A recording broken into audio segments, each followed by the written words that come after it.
Il y a des choses que tu as gardées, frère, sœur, pendant toute l'année 2012. Des expériences que tu as vécues. C'est vrai, tu t'es rendu compte que c'était des mauvaises expériences. Mais il faut vider la poubelle. N'entre pas en 2013, s'il te plaît. N'entre pas en 2013 avec ces déchets. Pour rebâtir sur d'anciennes ruines, restaurer, réparer les brèches. Telle est la vision du centre chrétien Grâce Académie.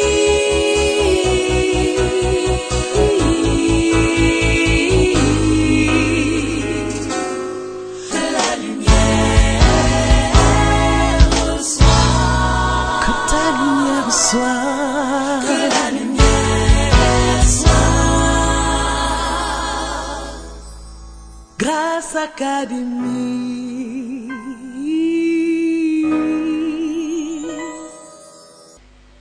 Pendant 12 mois, chacun de nous a vécu, chacun de nous a marché, chacun de nous a agi. Pendant 12 mois, tous les mois de 2012, tous les jours de 2012, nous avons posé des actes, nous avons vécu des situations. Certaines situations sont très bonnes, d'autres moins bonnes et d'autres encore très mauvaises. Et ces situations sont comme des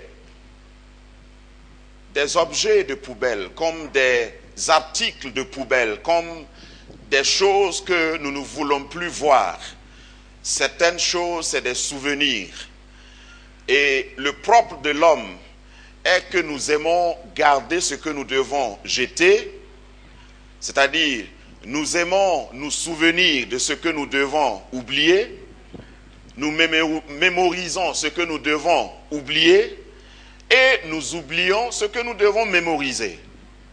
Ton cerveau a, selon certains spécialistes, 3 dimensions ou 3 niveaux. Il y a un premier niveau qui est le souvenir, la mémoire.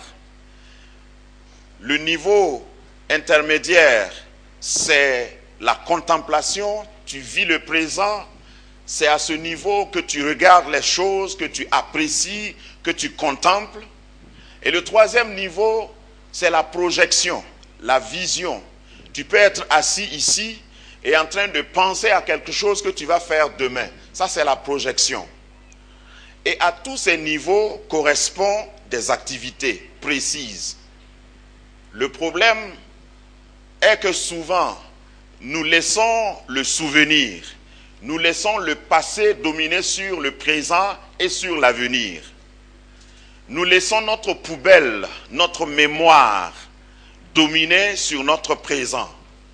Ainsi, vous rencontrez des gens qui ne croient plus en la vie. Ils sont vivants, mais ils ne croient plus à la vie.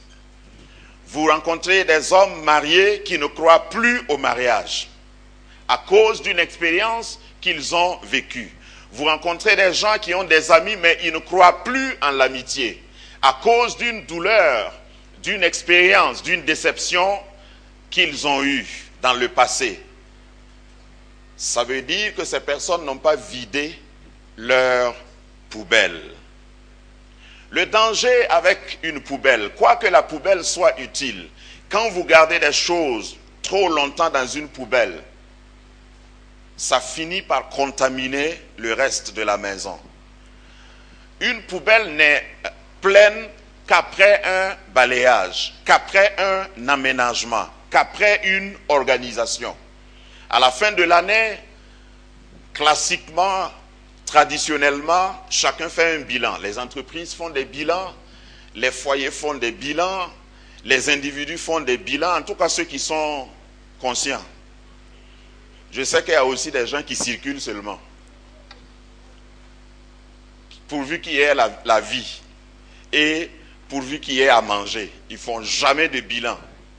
Mais je voudrais t'instruire sur l'autorité de la parole de Dieu, que Dieu lui-même fait des bilans.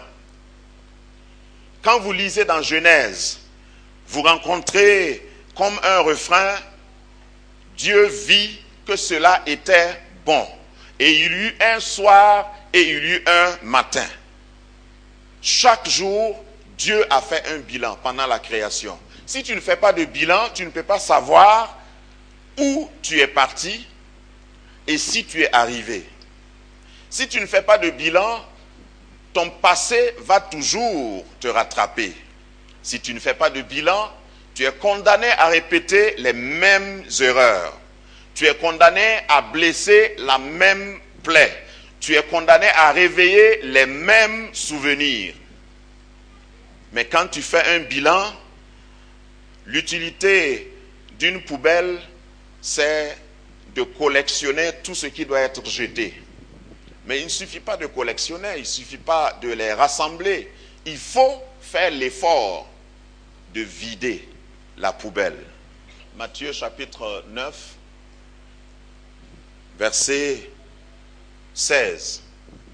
Personne ne met une pièce de drap neuf à un vieil habit, car elle emporterait une partie de l'habit, et la déchirure serait pire.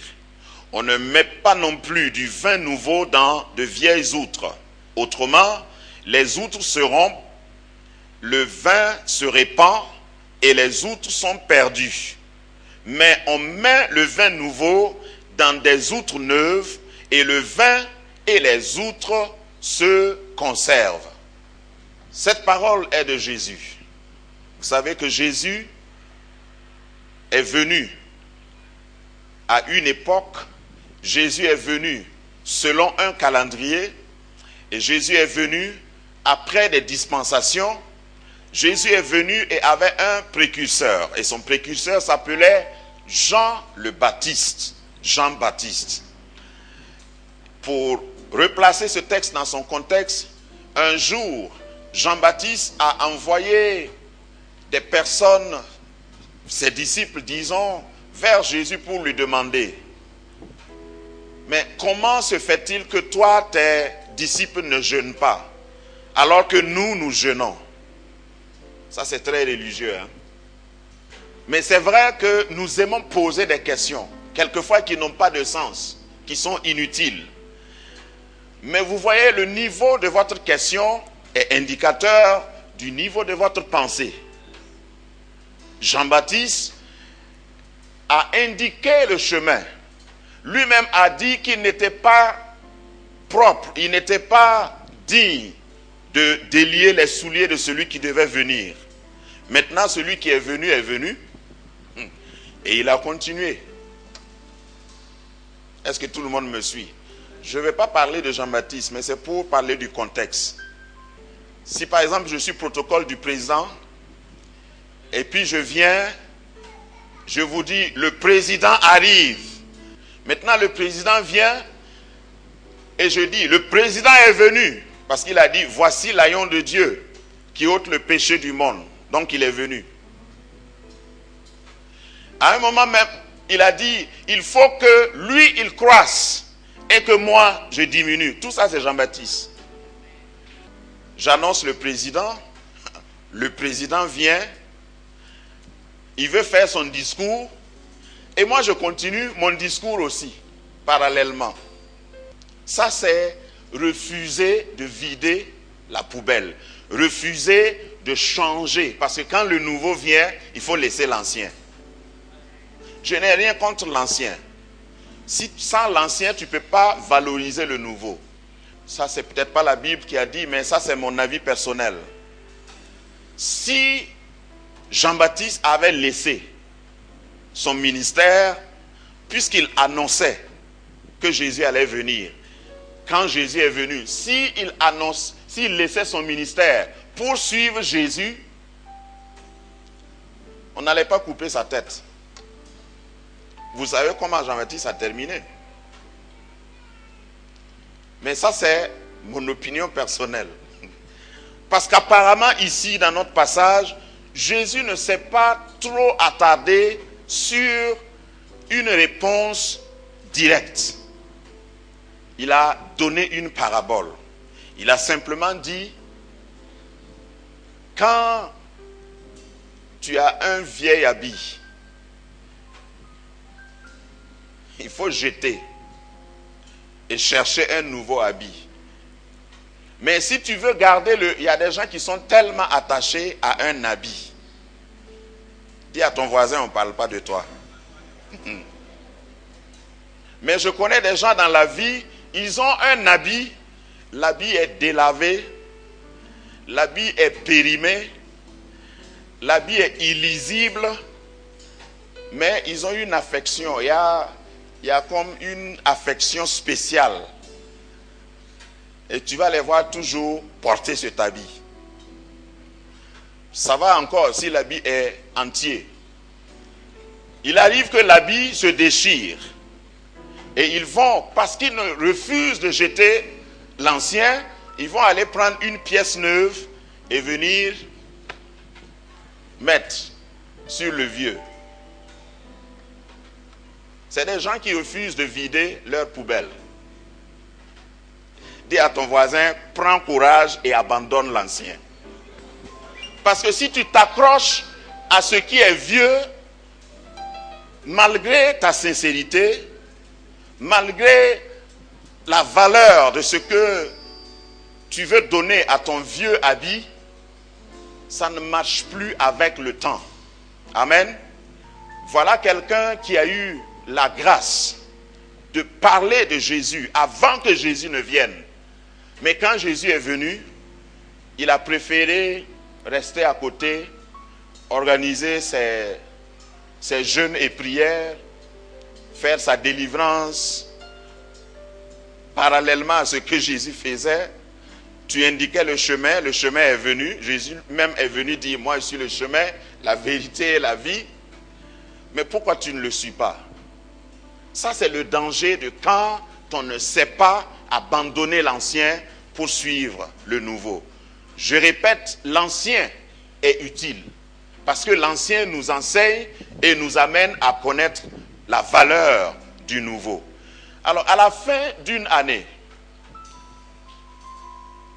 en application de ce passage, à la fin d'une année, il y a certainement beaucoup de choses qui se sont passées dont ta mémoire est encore ravivée.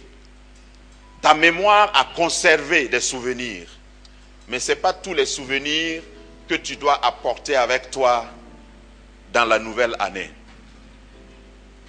Que contient une poubelle? Continuons avec notre analogie. Que contient une poubelle? Une poubelle contient tout ce qui est inutile. Donc c'est une étape. Le fait de mettre ce qui est inutile dans une poubelle n'est qu'une étape. Vous pouvez mettre ce qui est inutile dans la poubelle, mais si vous n'évoluez pas, vous ne faites pas un pas de plus pour jeter, vider la poubelle, vous avez toujours les saletés avec vous, dans votre maison. Vous allez me dire, non, j'ai mis ça dans la poubelle, mais c'est dans la maison.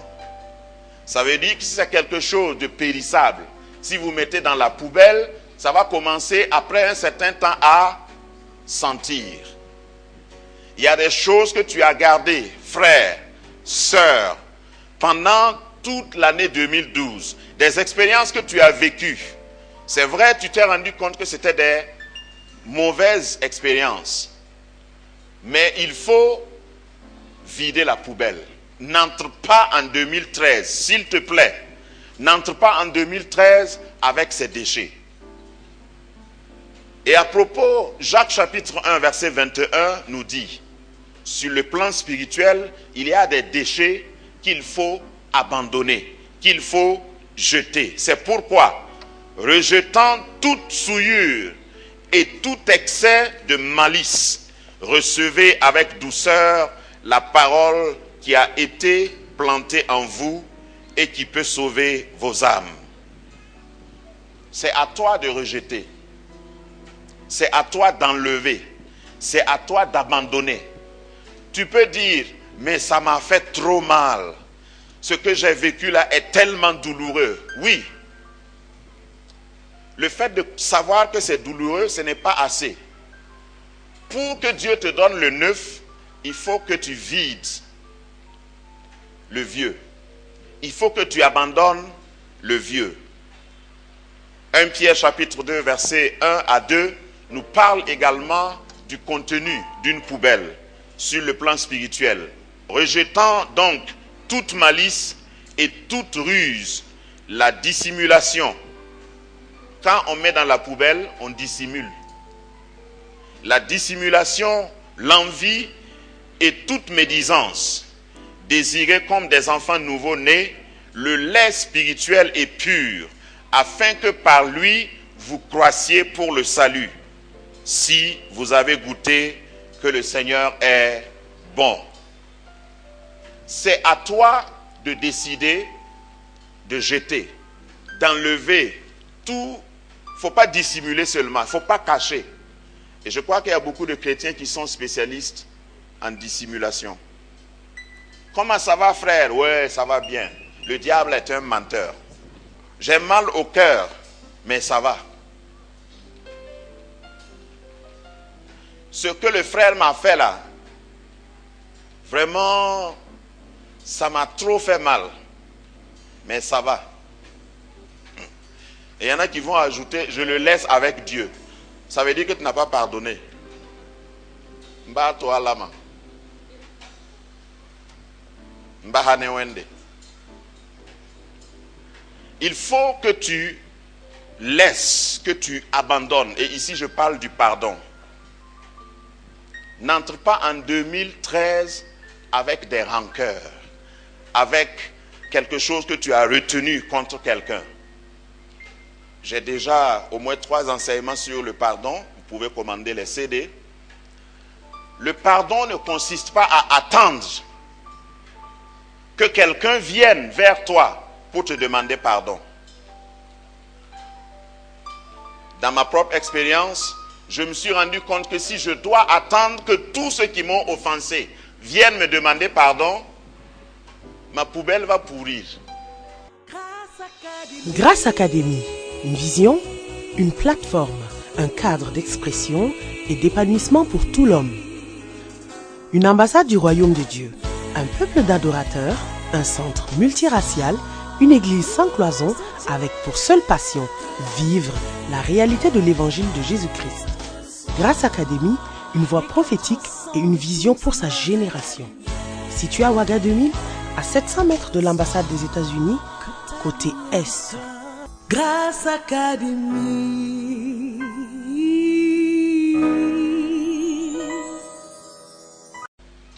Donc, en matière de pardon, quelqu'un t'a fait mal. Et il y en a même qui te font mal et qui ne savent même pas, ils ne se rendent même pas compte. Ça te fait mal quand même s'ils ne sont pas conscients. Tu vas vers Jésus dans la prière et tu dis, ça c'est trop lourd pour moi, Seigneur. Je te le transfère. Je mets ça sur ton compte. Je sais que toi, tu peux prendre ça et à la place me donner. Convertis ce poids, ce fardeau, convertis ça en joie. C'est ce que David a dit. Redonne-moi la joie du salut. Si tu ne peux pas faire cette démarche, tu vas être malheureux. Parce que le monde est injuste. Le monde dans lequel nous vivons est méchant.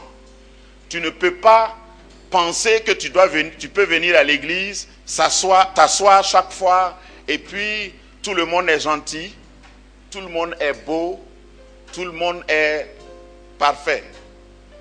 Beaucoup de chrétiens, parce qu'ils sont blessés par un frère en Christ, par une sœur en Christ, trouvent que l'église même est hypocrite. Non, tu n'as rien compris. Dis à ton voisin, je peux te blesser. Ça peut arriver. Mais il faut que tu prennes la résolution de ne pas garder ça dans ta poubelle, dans ta mémoire. Peut-être, si tu es courageux, il faut garder ça pendant 6 heures. Si tu vois qu'il ne vient pas, mets ça sur le compte de Jésus. Lui, il est monté sur la croix. C'est le seul homme parfaitement homme et parfaitement Dieu, qui peut pardonner véritablement ses persécuteurs. Et s'il ne t'aide pas, ne me dis pas que toi, tu peux pardonner ceux qui te persécutent sans qu'ils viennent demander pardon. Et vous avez certainement vécu des circonstances où des gens qui ont fauté, qui ont fait du mal à quelqu'un, repartent vers la personne pour demander pardon. Et la personne dit, c'est trop facile ça. Ce que tu m'as fait là, tu viens ici aujourd'hui pour me demander pardon. Ça c'est trop facile. Comment moi je vais te pardonner? Est-ce que tu as oublié? Donc la poubelle n'était pas vidée. Est-ce que tu as oublié? Et vous savez, quand vous allez creuser dans une poubelle, c'est dangereux pour la santé. La personne revient même pour te demander pardon et tu pars dans la poubelle, tu commences à fouiller. En 1950, tu as marché sur mon orteil à l'église. En 80, tu as insulté ma femme. Et quand tu mets tes mains dans cette saleté, ce n'est pas seulement la seule saleté qui va sortir, mais il y a d'autres choses qui vont remonter. Il y a une odeur qui va remplir ta vie, une odeur désagréable, nauséabonde. Donc il faut vider ta poubelle. Si quelqu'un t'a blessé en 2012, en 2011 ou en 2010 et il n'est pas revenu, il ne faut pas garder ça. Ça va pourrir. Va vider ta poubelle. Je sais que c'est difficile. C'est pourquoi je dis il faut transférer sur le compte de Jésus.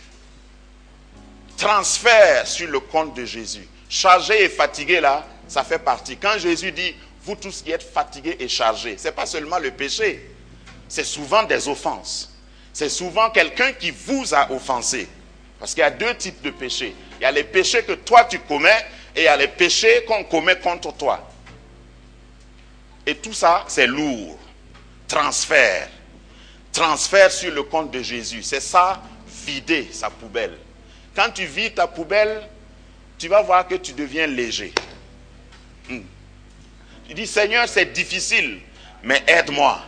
Seigneur, ça fait très mal, mais aide-moi.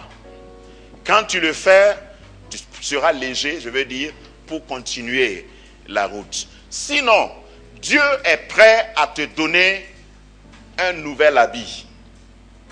Mais tant que tu n'as pas ôté l'habit sale, tant que tu n'as pas jeté l'ancien, ça va être difficile.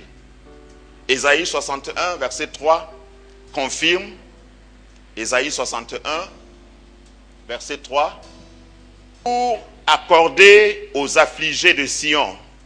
Le passage commence par « L'Esprit du Seigneur est sur moi et il m'a envoyé », entre autres, pour accorder aux affligés de Sion, pour leur donner un diadème au lieu de la cendre, une huile de joie au lieu du deuil, un vêtement de louange au lieu d'un habit, un esprit abattu, afin qu'on les appelle des térébintes de la justice, une plantation de l'Éternel pour servir à sa gloire.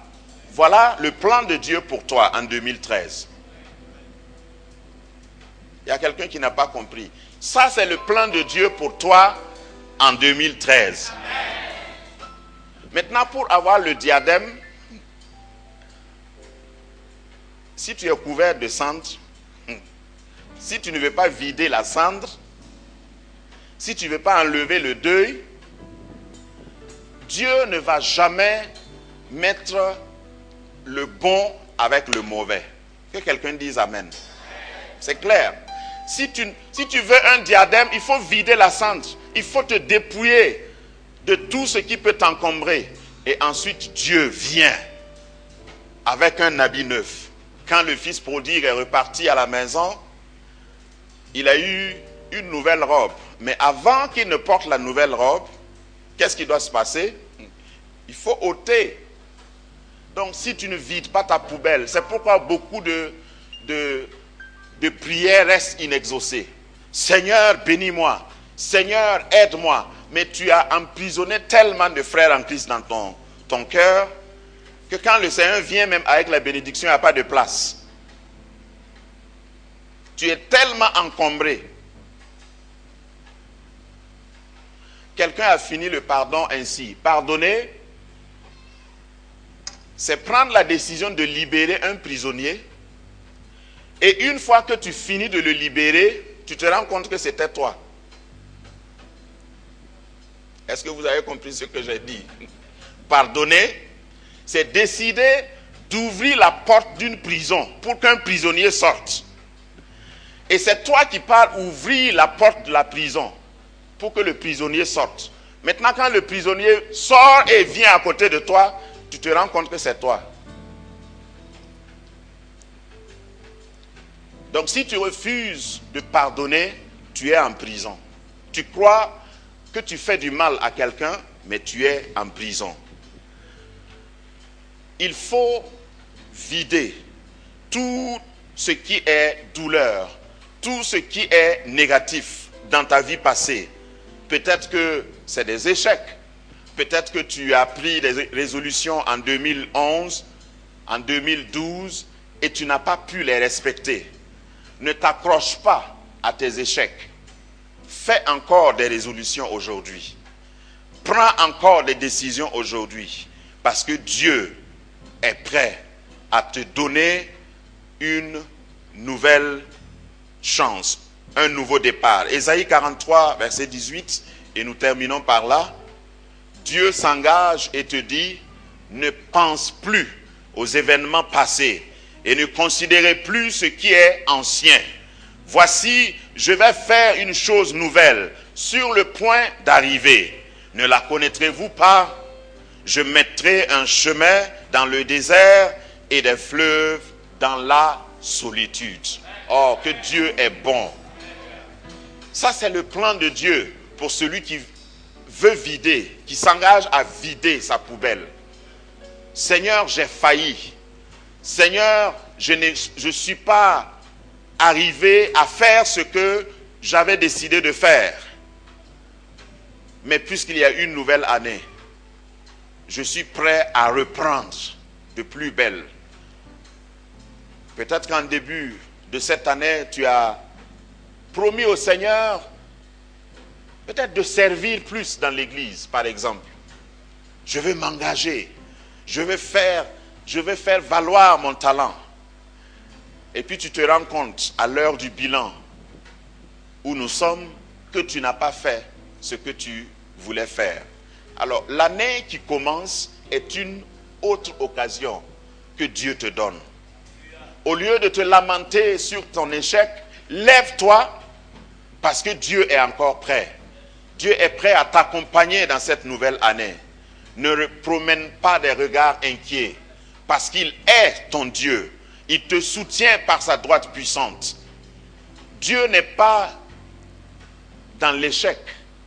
Dieu n'entretient pas des échecs. Lui-même dit dans sa parole que quand il pardonne, il oublie. Il jette ton passé dans la mer de l'oubli.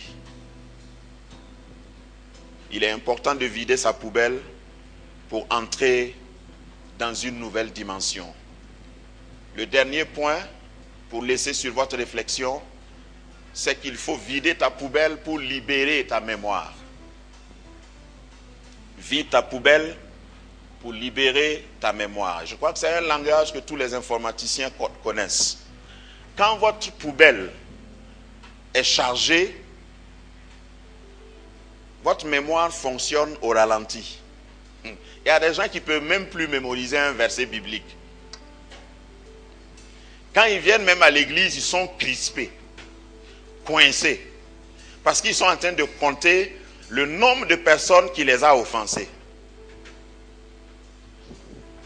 C'est lui encore. Regardez sa tête là. Il faut vider ta poubelle. Tu ne peux même plus te rappeler des noms de tes enfants parce que tu as emmagasiné trop de choses.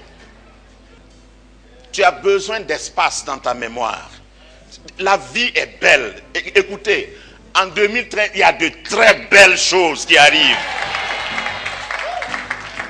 Et si ta mémoire tourne au ralenti, tu ne pourras rien mémoriser. Le Seigneur veut te donner des paquets, mais tu es déjà encombré. Les anges descendent du ciel avec des beaux cadeaux, avec des meubles. Mais quand ils arrivent devant ta porte même ne peut plus se fermer. Parce que c'est bourré, surchargé. Et quand tu es surchargé, tu bouges lentement. Et puis je vais dire ça doucement. Et puis tu vieillis vite. Vous rencontrez des jeunes de 30 ans, on dirait qu'ils ont fait la Deuxième Guerre mondiale. Hein? Libère ta mémoire. Tu te fais du mal en gardant ça. N'attends pas que les gens viennent te dire, s'il te plaît, vraiment, j'ai réfléchi et puis je crois que je t'ai beaucoup fait du tort, pardonne-moi. Si tu attends ça, Jésus va revenir avant cette personne. Libère ta mémoire. Même si c'est ta femme, libère ta mémoire. Même si c'est ton mari, libère ta mémoire. Parce que quand vous vivez en couple, souvent, le partenaire peut faire quelque chose qui t'a blessé sans se rendre compte. Pourquoi vous me regardez comme ça? Donc, si tu attends qu'il ou elle revienne sur ses pas pour dire vraiment, chérie, ce que j'ai fait là, je t'attendais. Tu vas attendre longtemps. Tu vas attendre longtemps. Il faut te disposer pour que quand il ou elle va revenir vers toi, tu dis, oh, j'avais déjà jeté ça. Fini. Il ne faut pas te charger. Moi, j'avais déjà mis ça dans la poubelle. Et j'ai vidé la poubelle avant-hier. Consultez Proverbe. Dans plusieurs passages, il dit, il y a une maladie psychique, psychosomatique qu'on appelle la carie des os. Ça veut dire que tu vieillis. Les cheveux blancs font concurrence. Laisse-moi sortir le premier. Et puis, ça sort de partout. À 20 ans, tu as perdu déjà des dents. Dis, c'est pas ma portion. Je connais le secret. Je vais vider ma poubelle. Je ne garderai rien. Rien d'inutile. Rien de douloureux. Si on ne me demande pas pardon, je pardonne. Et je continue la vie. Quand tu es déterminé comme ça, rien ne peut t'arrêter. Que Dieu te bénisse. Amen. Pour rebâtir sur d'anciennes ruines, restaurer, réparer les brèches. Telle est la vision du centre chrétien Grâce Académie.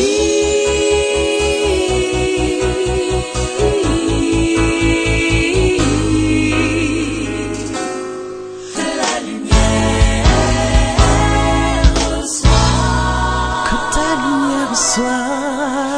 lumière soit. Grâce Académie.